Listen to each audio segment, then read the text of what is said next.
Pai nosso que estais no céu, santificado seja o vosso nome. Venha a nós o vosso reino. Seja feita a vossa vontade, assim na terra como no céu. O pão nosso de cada dia nos dai hoje. Perdoa as nossas ofensas, assim como nós perdoamos nossos ofensores. E não nos deixeis cair em tentação, mas livrai-nos de todo o mal. Que assim seja. Graças a Deus, graças a Jesus.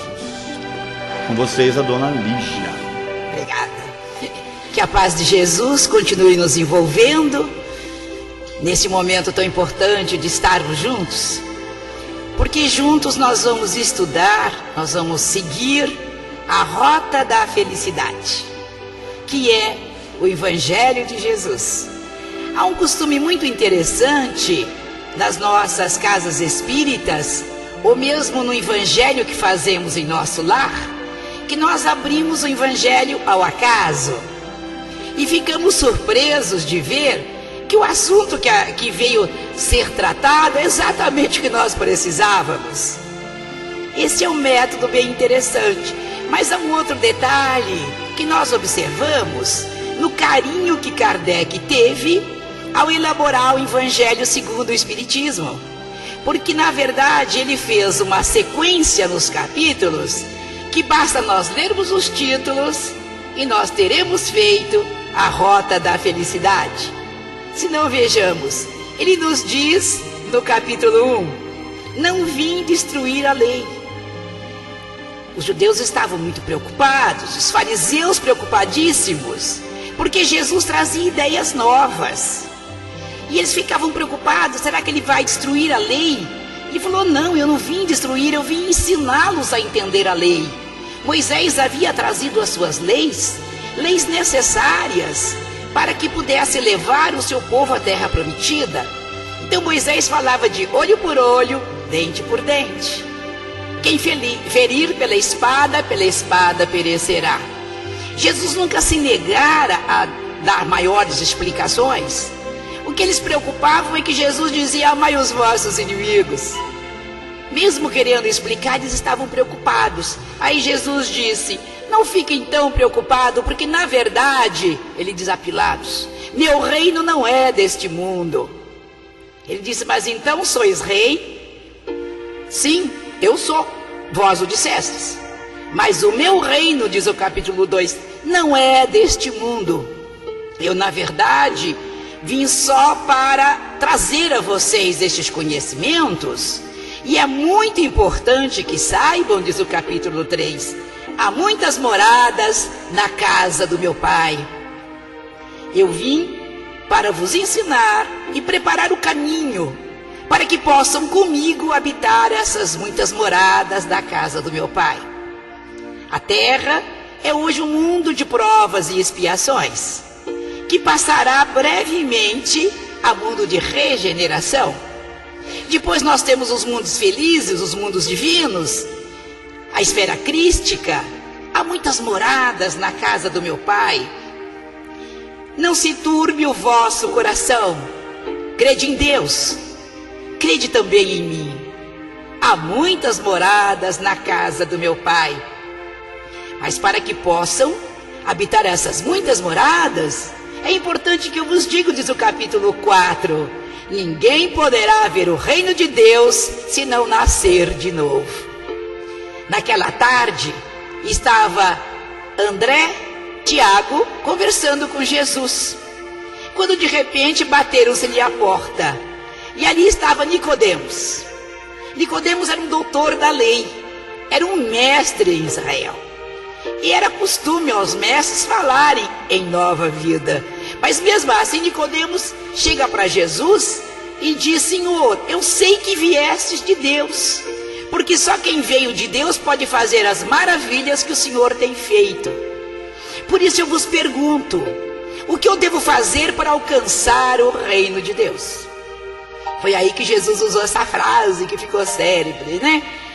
Em verdade vos digo, ninguém poderá ver o reino de Deus se não nascer de novo. Nicodemos levou um susto. Como posso eu, velho como sou, voltar ao ventre da minha mãe e nascer de novo? Jesus fala a Nicodemos, eu te falo das coisas materiais e você se assusta? Imagina se eu falasse das espirituais. Nicodemos não se conforma, sai correndo, vai embora pensar em casa, e fica André e Tiago. E dizem a Jesus: Senhor, que novidade é essa? O Senhor nunca tinha falado para nós sobre esse renascer. Jesus fala: eu vou explicar a vocês. É a oportunidade que esse Pai de amor nos dá a todos para recomeçar, para refazer, nascer de novo. A carne é apenas a veste do Espírito. O Espírito é imortal. Quando essa veste já está gasta, já não está mais conseguindo manter, se desfaz dela, vai e volta numa roupa nova, para um novo recomeço. Ah, Senhor, para pagar os erros que nós fizemos? Não, André. Para aprender a não errar mais. A André e Tiago ficaram tão alegres com o que Jesus dizia. Deus só ama, Deus não castiga nunca, Deus nem nos perdoa, porque Ele não tem do que nos perdoar. Nós somos muito pequenos para magoar Deus. Então Deus nos ama e nos ama. Ah, Senhor, diz André, fale sobre isso no seu sermão de hoje à noite. É tão bonito. Jesus falando: olha, veja bem, André, Tiago, presta atenção. Se um doutor da lei saiu daqui correndo, imagina o que eu faria para a mente simplória do povo se eu falasse nisso.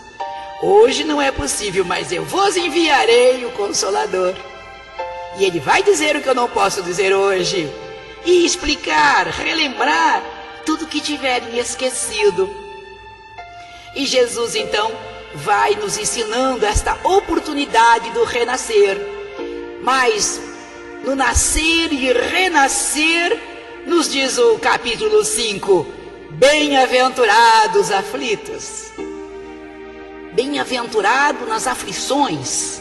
Como alguém pode ser bem-aventurado nas aflições? Será quando compreender que essas aflições deste momento são apenas molas a impulsionar para frente, para o alto, em busca de conhecimento, em busca de superar a si mesmo naquelas mágoas que nós conservamos conosco. Porque, como dizíamos, Deus só nos ama, mas nem sempre nós nos perdoamos, nós nos desculpamos. Aí vem as aflições da vida, que para nós vai parecer uma compensação do mal que eu fiz, aí eu fico feliz. Haverá problemas? Problemas pedem solução. Então, na solução dos problemas nós crescemos, nós caminhamos. Bem-aventurados aflitos. Mas se você tiver ainda alguma dúvida sobre isso, embora seja importante que eu lembre, se você está passando por uma aflição muito grande, se você está passando por uma prova muito difícil, lembre-se, é porque você é um espírito forte. Se não fosse, não passaria. Não há erro na contabilidade divina. Você vai poder superar com o pé de Jesus, de pé e com elegância. Não é sofrida, não é diminuída, não. Jesus nos quer sorrindo. Se você tiver alguma dúvida, passa para o capítulo 6. E lá você encontra o Cristo Consolador. Vinde a mim, todos vós que estáis aflitos e atribulados, e eu vos aliviarei. Porque meu fardo é leve, meu jugo é suave. Evidentemente, nós aprendemos que o jugo é o respeito à lei, às leis divinas, aquela aprendizado importante da nossa vida, temos que observar. Vinde a mim, os que estáis aflitos e atribulados. Jesus sempre disse isso porque Ele sempre tem, nas suas explicações, aquela mensagem que nos alivia o coração. Naquela tarde, Jesus precisou sair. Ele costumava ficar para receber pessoas que o procuravam. Mas ele precisava ir atender a um chamado, então ele pede a Simão Pedro: Simão Pedro, você fica aqui, use da verdade e atenda quem vier. Eu voltarei e conversarei com a pessoa. Quando Jesus volta, não tinha ninguém. Aí ele falou, mas Simão Pedro, o que aconteceu? Todos os dias essa casa está lotada, hoje não tem ninguém? Olha, senhor, para falar a verdade, veio sim. Veio um rapaz, conheço ele, viu Jesus? Conheço ele faz tempo. Sabe, não vale nada. Ele é um bêbado, um desempregado, ele é um que vive por aí, veio procurar o senhor. Eu falei, ó, você vai embora para tua casa, porque eu não admito que você fale com Jesus. Aí, senhor, veio outro. Sabe aquele que mora naquela casa lá de baixo? Nem a família aguenta ele. Uma pessoa horrorosa. Eu falei para ele, pode ir embora. Você não tem direito de falar com Jesus, você não presta, vai embora. Aí veio um terceiro. Sabe aquele que todo mundo te comenta, que é ladrão, que vive roubando todo mundo? Veio procurar o senhor. O senhor acha? Eu não permiti isso. Eu falei, você é um ladrão, pode ir embora. Jesus falou, Simão Pedro, que é isso? Os bons não precisam de médico. Foi para esses que eu vim. Para aqueles que, embora estão tendo dificuldade de se libertar, de se livrar dos seus vícios, de crescer, não estão tendo força. Foi para eles que eu vim. E eu te pedi, Simão Pedro, que ajudasse com a verdade e não que destruísses com a verdade. Ah, Simão Pedro, naquela hora começa a pensar no que ele havia feito de fato, porque ele havia agido dessa maneira. Jesus disse, os bons não precisam de médico. Jesus nos ama a todos. E naquela tarde, Jesus subiu ao monte para falar com as pessoas.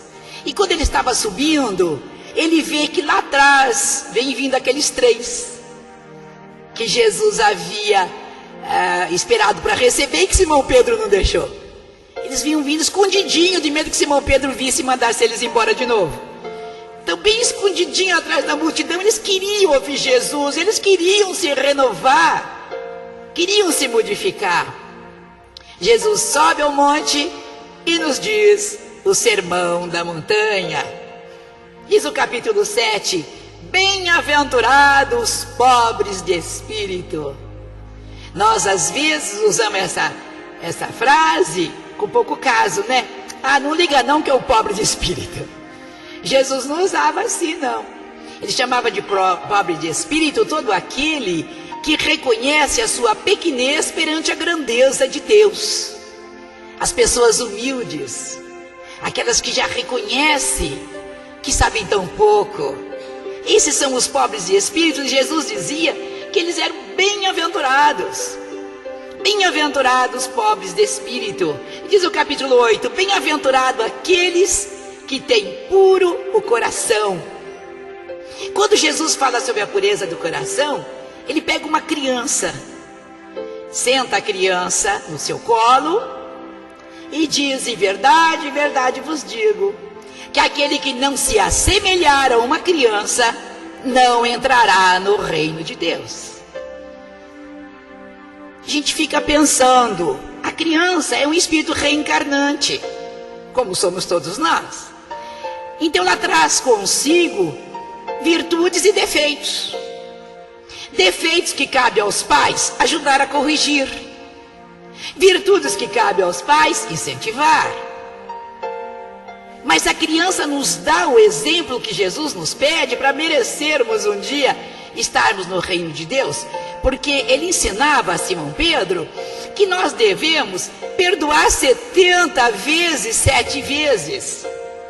Simão Pedro estava aborrecido porque os colegas de apostolado vinham dizendo que ele era velho, que ele não tinha direito de falar. Ele ficava muito magoado. Senhor, até quando eu vou perdoar? Jesus falou, eu não te digo que até 7 vezes. Eu te digo até 70 vezes, 7 vezes. Aí estava indo um rapaz ao centro, onde ele chegou para o mentor e falou, olha, dá licença, mas eu preciso falar com o senhor. Preciso falar com o senhor tem que me explicar, porque eu já perdoei as ofensas muito mais de 70 vezes, 7 vezes, e continuam ainda me acontecendo coisas. O que eu tenho que fazer? O mentor falou: acho que você não entendeu a mensagem. Na verdade, o ensinamento é assim: nós devemos perdoar 70 vezes, 7 vezes cada ofensa. Aí que ele percebeu que ainda faltava muito para ele realmente merecer. E a criança nos dá esse exemplo. 2 crianças estão brincando, de repente por algum motivo brigam. A bola é minha, eu não dou. Aí eles começam a brigar. Se os pais não entrarem no meio, rapidinho eles farão as pazes, porque afinal de contas o futebol estava bom. E, tá bom, vai, a bola é sua, vamos jogar. Já fizeram as pazes, já se entenderam. A criança não tem preconceito. Ela não olha que roupa o amiguinho está usando, qual é a cor da pele, qual é o nível que ele tem de vida. É uma criança, tá ótimo, faz parte da minha vida. Então esse perdão, esse amar, esse entender, é que Jesus nos diz que nós precisamos nos assemelhar a uma criança para sermos bem-aventurados, tendo puro coração. E o capítulo 9 nos diz: bem-aventurado aqueles que são mansos e pacíficos, porque os mansos herdarão a terra, e os pacíficos serão chamados filhos de Deus. A mansuetude é muito importante na nossa vida. Quando nós estudávamos, há muitos anos atrás, as bem-aventuranças, e a gente imaginava que um dia, se nós fizermos bastante esforço, um dia, quando a gente desencarnasse e fosse para o céu, deitar na nuvem, ouvir anjinho tocando harpa, ia ser meio cansativo, não ia não? Mas a gente ficava entusiasmado naquele tempo. Então no dia que eu estiver lá, eu serei bem-aventurada. Jesus disse: vou me esforçar aqui, porque lá eu serei, enfim, bem-aventurado.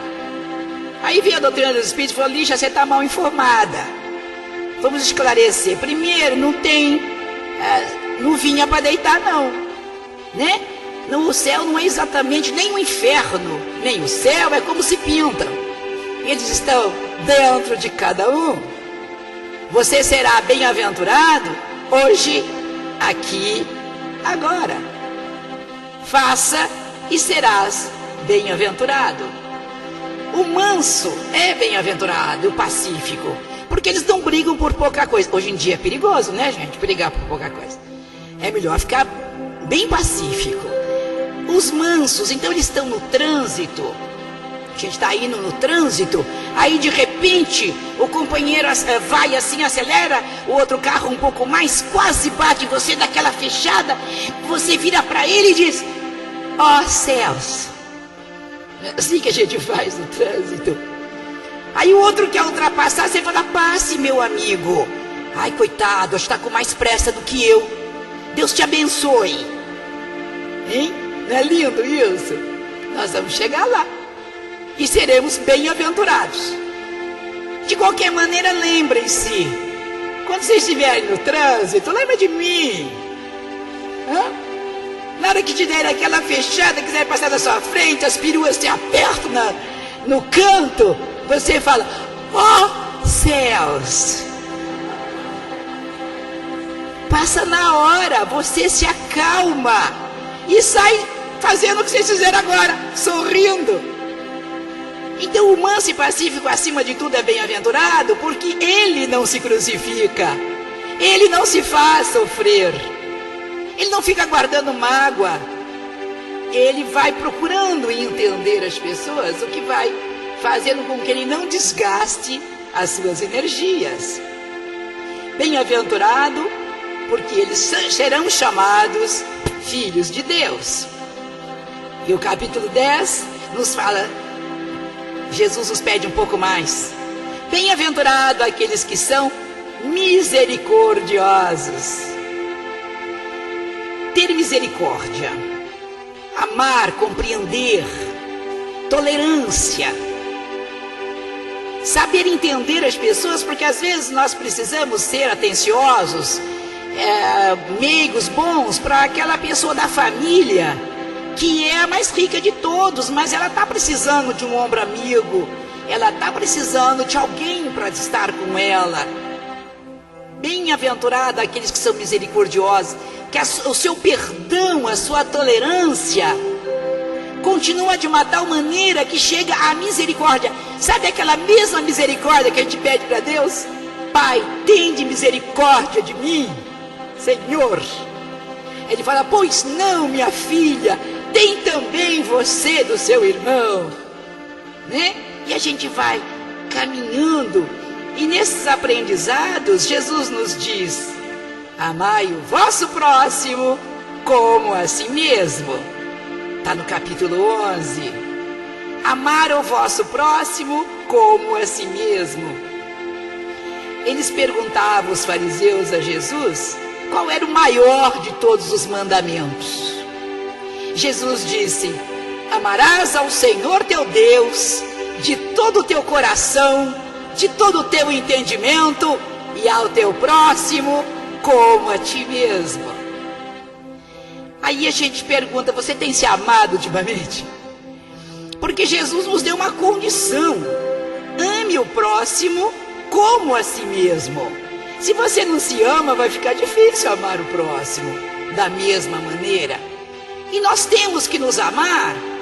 Nós estudávamos hoje, estávamos dando uma aula, falando sobre o princípio inteligente. Para chegar até o reino nominal, levou 12 bilhões de anos. Olha o carinho que o mundo espiritual, que Deus teve com você. Imagine você, cada um de nós em particular. Nosso princípio inteligente se desenvolvendo, buscando instinto, crescendo, e ali protegido por plano espiritual superior, auxiliados por 12 bilhões de anos. Você é ou não é importante para Deus? Quem perde tempo com pessoa que não é importante, com coisas que não é importante, com um ser que não é importante?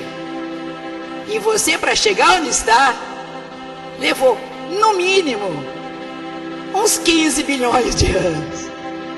Você é importante, então ame-se. Ame-se porque você existe, porque você é, porque você pode, porque você vai buscar a rota da felicidade e vai aprender a sorrir. Porque Jesus veio, nasceu aqui na terra, quando Ele é o engenheiro construtor da terra, nasceu aqui na terra para nos ensinar. Ele sabia que morreria. Não era para lavar os nossos pecados, não, porque Jesus não acredita em pecado. Eu também não. Ele morreria porque era costume da época. Mas mesmo assim Ele quis vir por amor, para nos ensinar o caminho da felicidade. E Ele veio nesses ensinamentos, e Ele diz, o maior ensinamento é esse: amarás ao Senhor teu Deus de todo o teu coração e ao teu próximo como a ti mesmo. Vai para o seu canto. Há um filósofo da antiguidade que diz assim, conhece-te a ti mesmo. Vai para o seu canto, você consigo mesmo, não pode ter ninguém perto, senão você afivela uma máscara, não dá certo. Tem que ser a sua realidade, como eu sou.